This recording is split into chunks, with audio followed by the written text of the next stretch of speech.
Kota Pangkalan Balai banyak menyimpan bukti sejarah, di antaranya bangunan pesirah yang kini masih terawat. Bukan hanya bangunannya yang masih bisa dinikmati, perabotan peninggalan pesirah Pangkalan Balai pun masih terawat dengan baik.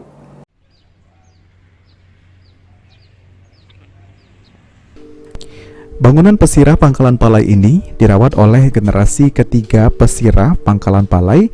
Rumah pesirah ini sendiri telah dijadikan rumah adat Kabupaten Banyuasin. Jika dilihat dari dekat dan memasuki bagian dalam bangunan, suasana zaman dahulu sangat kental terasa di rumah pesirah. Lampu gantung, guci-gucian, hingga tombak dan peti penyimpanan barang berharga pun masih sangat terawat. Rumah apa Pak ini Pak?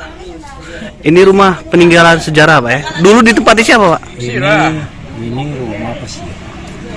Pesirah Abdul Majid, pesirah Marco misalnya Bapak Kahari. Dia dulur Bapak Kahari ini. Misan bapakku. Iya. Nah, beliau jadi pesirah tahun 1932. Jadi sampai dengan tahun 1947. Beliau. Alhamdulillah rumahnya masih terjaga rapi, jadi kunjungan. Sekarang rumah ini jadi cagar budaya. Ini Bapak.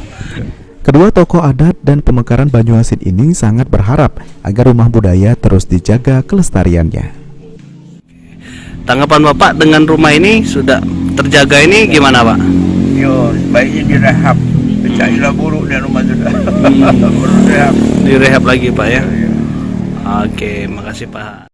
Jika pemirsa PAL TV berkunjung ke kota Pangkalan Balai di libur lebaran, tidak salah menyempatkan diri untuk mampir ke rumah adat Banyuasin ini. Sulaiman, PAL TV.